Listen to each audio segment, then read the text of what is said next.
এখনো কষ্টের জায়গাটাতে যাইতে পারি না, যাচ্ছি শুটিং যাই, তারপরে কি কি হয়।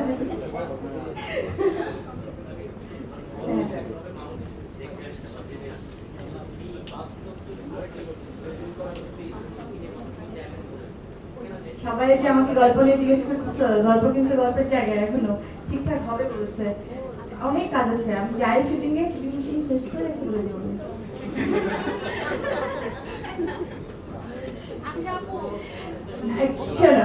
পুরো একদম শুরু থেকেই আমি যেহেতু সাথে আছি, প্রত্যেকটা স্ক্রিপ্ট যখন যখন যেরকম যেরকম হবেই হবে, এটা ভালো হয়েছে যে আমি শুরু থেকেই আমার সাথে আছি। একদম পলিশ টলিশ হয়ে যাওয়ার পরে যখন থাকতাম, তখন হতো কি আমরা একদম শুরু থেকেই ওই ব্যাপারটা হয়তো সবার মধ্যে যেই ছোট ছোট ছোট ছোট বিষয়গুলো যেভাবে আসলে ডে বাই ডে ইমপ্রুভ হয়, ওইটার সাথে আমরা থাকতে পারতাম। একটা পলিশ জিনিস আমাদের কাছে এসে পৌঁছাতো। আমি খুবই হ্যাপি যে একদম শুরু থেকেই আমি আছি এটা। চঞ্চল ভাই কি দম নেওয়ার সুযোগ পাচ্ছেন? একের পর এক হচ্ছে সিনেমার সঙ্গে আমরা দেখছি যুক্ত হতে, মাত্র দম শেষ করলেন বা শুট শেষ করলেন, দম নেওয়ার সুযোগ কি পাচ্ছেন নাকি? হ্যাঁ, মাত্র আমার দম শেষ হলো আর কি। আমার নতুন করে পরিশ্রম দম শেষ হলো, তারপর বনলতা এক্সপ্রেসে করে একটা স্টেশনে নেমে এবার শাস্তি পেতে আসছি। হ্যাঁ, দুটো ছবি শেষ, এই ঈদেই রিলিজ হবে, দম এবং বনলতা এক্সপ্রেস। ও দুটো ছবি খুব ভালো হয়েছে আমার বিশ্বাস, কারণ ওখানে যারা আর্টিস্ট ছিলেন, কো আর্টিস্ট, আমি যাদের সঙ্গে কাজ করেছি, আমার নির্মাতা এবং টেকনিক্যাল টিম, সবাই খুব চেষ্টা করেছে যে ভালো কাজ করার জন্য। তবে একটা কথা আমাদের বিশ্বাস করতেই হবে, আমরা অন্য কোন দিকে কতটুকু আমরা এগিয়েছি সেটা আমরা জানি না, এটা প্রশ্ন সাপেক্ষ, কিন্তু সিনেমা, ওটিটি এগুলোতে কিন্তু আমরা অনেক দূরে গিয়েছি। এবং এটার পেছনেও কিন্তু আমি যে বারবারই বলছি, আমাদের দর্শক, আমাদের প্রডিউসার, আমাদের ডিরেক্টর, আমাদের কলাকুশলী, আমাদের অভিনেতা অভিনেত্রী, সর্বোপরি আপনারা যারা আমাদের সবসময় সাথে থাকে। চঞ্চল ভাই, আপনাকে যখনই যে সিনেমায় যুক্ত হতে দেখেছি, সেই চরিত্রটাকে একবারে সেইভাবে ধারণ করতে দেখেছি। শাস্তি তো নিশ্চয়ই সেভাবেই পাবো আপনাকে, সঙ্গে এবার পরিযুক্ত হয়েছে, তিনি অভিনেত্রী হিসেবে অসাধারণ একজন অভিনেত্রী। একটু এই কেমিস্ট্রিটা আসলে কেমন হবে যদি একটু আপনি জানেন। পরির ব্যাপারে আমার যতগুলো কাজ দেখেছি, সেলিম ভাইয়ের দুটো কাজই আমার সবচাইতে বেশি ভালো লেগেছে। তারপর ওটিটিতে হইচইতে একটা কাজ দেখেছি, সেটা ভালো লেগেছে। আমার মনে হয় যে ওর যে অ্যাপিয়ারেন্স স্ক্রিনে, দর্শক তো চেহারাই মুগ্ধ হয়ে যায়, প্রথম প্লাস হচ্ছে এইটা।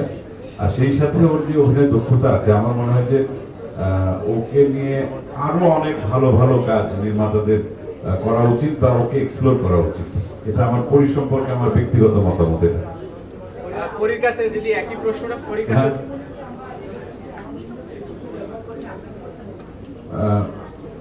আরো ভালোভাবে অবশ্যই আরো বেশি ব্যবহার করা উচিত। আসলে ব্যবহার করা তো আসলে অনেক ক্ষেত্রেই হয় না, অনেক বাস্তবতার ক্ষেত্রেই হয় না, সেটা অনেক শিল্পী, কিন্তু পরিমণি না, আমাদের দেশে অনেক ভালো ভালো অভিনেতা অভিনেত্রী আছেন যাদেরকে আমাদের যেভাবে আসলে পাওয়া উচিত আমরা অনেককেই পাইনি। সেটা নানান কারণেই হতে পারে, টেকনিক্যাল কারণ, সবকিছু। কিন্তু যেহেতু পরিমণি এখনো চলমান, পরি যেহেতু পাখায় ভরতে উড়ে বেড়ায় সব জায়গায়, অর্থাৎ পরীর ক্ষেত্রে সেই সুযোগটা আছে।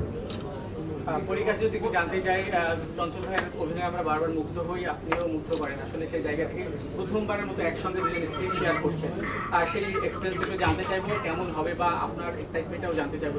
এটা আমার যতবারই মনে পড়ছে, অথবা আপনারা মনে করে দিচ্ছেন, আমার যখনই ফিল হচ্ছে ভাই আমার পাশে, তখনই মনে হচ্ছে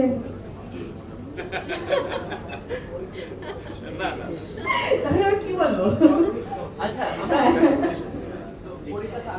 আমরা শুধু কি হচ্ছে, আমি লিফটে উঠতে উঠতে আপনারা দেখছিলাম যে হাসাহাসি করছিলাম, আমরা খুবই মানে মজা করতে করতেই আফসোসের একটা কথা বলছিলাম যে একটা মানে যুগ পার হয়ে যাচ্ছে, একদম মানে হয় না, লাইনটাই বলি বলে যে ভাই পুরো বসে এসে আমাদের কাছে তো ভাই আমাদেরকে তাকালাম, আমার জন্য বলছি, আমি আমাকে বলছি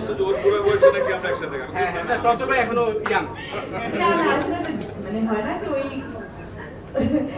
টিনেজ বয়সটা আসলে আমরা সবাই পার করে আসছি। এখন আমি যাই না, মনের মধ্যে টিনেজ থাকলে কি হবে, আসলে আমরা একটু বয়সের মধ্যে দিয়ে যাচ্ছি, যেতে হচ্ছে, যাবো।